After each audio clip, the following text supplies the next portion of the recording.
মুর্শিদাবাদ নাম শুনলেই চোখের সামনে ভেসে ওঠে প্রাচীন বাংলার সেই নবাবী আমল। তবে শুধু ঐতিহাসিক দিক থেকে নয়, পৌরাণিক দিক থেকেও কিন্তু এই জেলার গুরুত্ব অপরিসীম।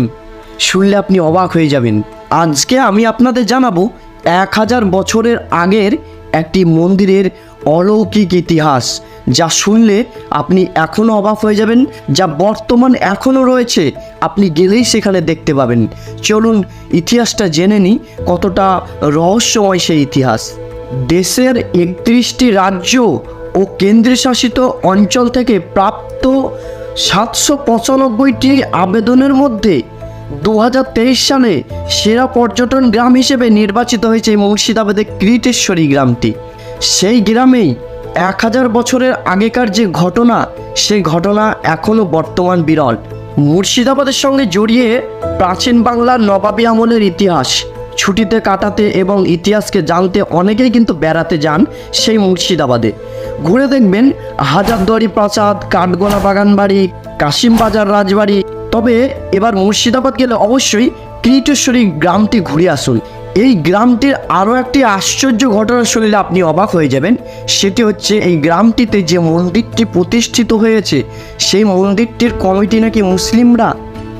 তবে মুসলিমরা যদি কমিটি হয় এবং মুসলিমরা যদি এই মন্দিরটিকে পরিচালনা করে, তবে কি এই ঘটনাটি এখনকার, না সেটি কি আগেকার দিন থেকেই বর্তমান হয়ে আসছে, জানতে পারবেন আজকে আমার এই ভিডিওর মাধ্যমে।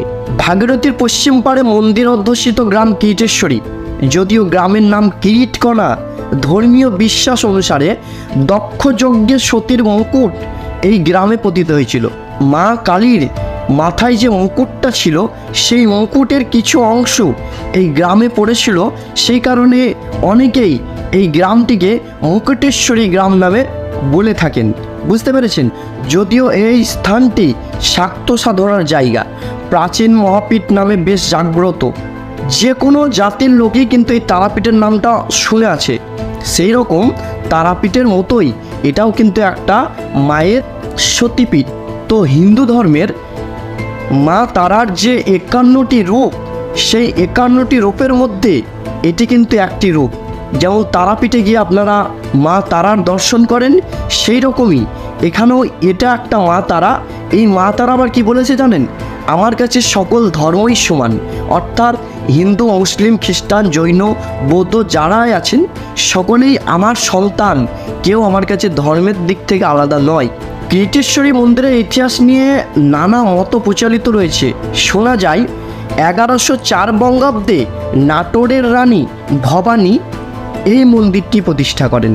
আবার 1337 বঙ্গাব্দে মহারাজা যোগেন্দ্র নারায়ণ রায় এই মন্দিরের সংস্কার করেন। শোনা যায় পলাশির যুদ্ধে মির্জাফর যেদিন রাজা বল্লভকে জলের মধ্যে ডুবিয়ে মারেন, এই মন্দিরে এক শিবলিঙ্গ হঠাৎ করে ফেটে গিয়েছিল। বুঝতে পেরেছেন যে কি অলৌকিক ঘটনা সেই কালে ঘটেছিল। আবার আরও একটি ঘটনা কি জানেন? মির্জাফর শেষ বয়সে কুষ্ঠরোগে আক্রান্ত হয়েছিলেন, কারণ তিনি যে পাপ করেছিলেন তার পাপের ফলস্বরূপ তিনি কিন্তু কুষ্ঠরোগে আক্রান্ত হয়েছিলেন। সেই কুষ্ঠরোগে আক্রান্ত হওয়ার পরে তার মন থেকে একটা আশ্বাস তৈরি হয়েছিল যে এই দেবীর কাছে গেলে তার নাকি এই রোগ ভালো হয়ে যাবে। তারপরেও তার সেনারা বা তার যে লোকজন তখনকার দিনে ছিল, তারা কিন্তু তাকে এই মন্দিরের কাছে নিয়ে যায় এবং সেই মন্দিরে যাওয়ার পরে সেই দেবীর চরণামৃত প্রাণ করে শেষ নিঃশ্বাস ত্যাগ করেন। মানে দেবীর চরণের যে জল, সেই জলটা খেয়ে তিনি কিন্তু শেষ নিঃশ্বাস ত্যাগ করেছিলেন। তাহলে মির্জাফর কিন্তু একজন মুসলিম ছিলেন, তবু কিন্তু এখানে ধর্মের কিছু ব্যাপার আসছেন না। ভালো করে বুঝিয়ে দেখুন। এই মন্দিরটি 1405 সালে ভেঙে গিয়েছিল। পরবর্তীকালে ভগবান রায়ের বংশধর রাজা দর্প নারায়ণ রায় নতুন করে মন্দিরটি নির্মাণ করেন। পাশাপাশি এই রাজা দর্পনারায়ণ রায়ের আমল থেকে এখানে পৌষ মেলার বিশেষ সূচনা হয়ে থাকে। এখনও পৌষ মাসে প্রতি মঙ্গলবার এবং শনিবার আপনি যদি যান, তো এই মেলা কিন্তু দেখতে পাবেন। 1 মাস জুড়ে মেলাটা কিন্তু চলে। ইতিহাস ঘাটলে জানা যায়, বাংলার ইতিহাসে বহু বহু সুখ দুঃখের সঙ্গে জড়িয়ে রয়েছে এই মন্দিরের কিংবদন্তি। বলা হয় রানী ভবানীর দত্তকপুত্র রাজা রামকৃষ্ণ মায়ের দর্শন লাভের জন্য এখানে পঞ্চমুণ্ডির আসন স্থাপন করে সাধনা শুরু করেছিলেন। সাধনা শেষে মায়ের দর্শন না পেয়ে আকুল রামকৃষ্ণ নিজের প্রাণ দিতে গেলে মা দৈবযোগে বলেন সময় হলে রামকৃষ্ণকে দেখা দেবেন। এরপর রামকৃষ্ণ বাংলাদেশের নাটোরে গিয়ে কঠোর সাধনা শুরু করেন এবং মায়ের দর্শন লাভ করেন। মা স্বপ্নাদেশে রানী ভবানীকে কিরিটকোনাতে মন্দির স্থাপন করতে আদেশ দেন।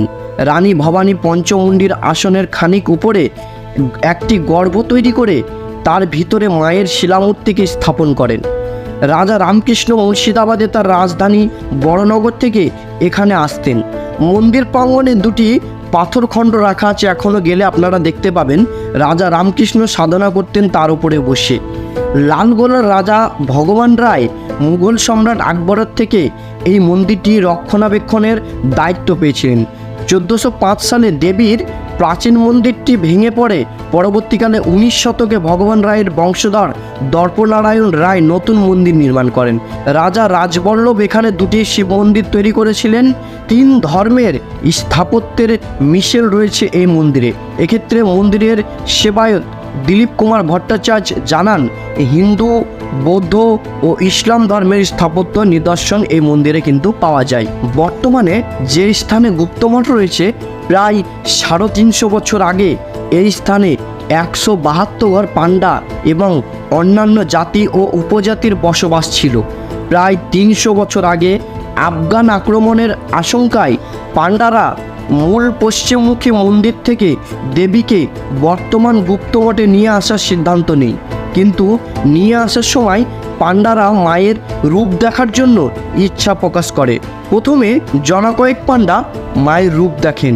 মায়ের রূপ দেখা মাত্রই মায়ের রূপ দর্শনকারী পান্ডারা অর্থাৎ যারা রূপ দেখেছিল তারা কিন্তু সঙ্গে সঙ্গে অন্ধ হয়ে গিয়েছিল।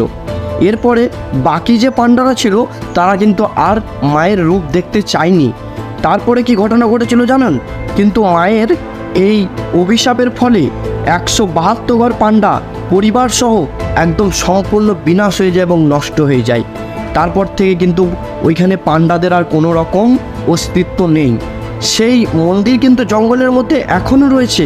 শোনা যায় মন্দিরে দেবীর কোনো মূর্তি নেই, এমনকি কোনো ছবিও এখানে পূজিত হয় না। শিলামূর্তিকে দেবীর রূপে পুজো করা হয় এবং শিলাটির রং কিন্তু লাল। শিলাটি একটি আবরণে ঢাকা থাকে। প্রতি বছর দুর্গাপুজোর অষ্টমীতে আবরণটি পরিবর্তন করা হয়। সতীর কিরিটটি এই মন্দিরের কাছে রানী ভবানীর গুপ্তমঠে রাখা আছে। তো বন্ধুরা, এই ধরনের অলৌকিক ঘটনা এবং পুরাতন ইতিহাস, রহস্যমূলক ঘটনা জানার জন্য আমার চ্যানেলটিকে অবশ্যই সাবস্ক্রাইব করুন। আপনাদের সাপোর্ট পেলে আমি অবশ্যই বাইরের সকল দৃশ্য আপনাদের ঘুরে দেখা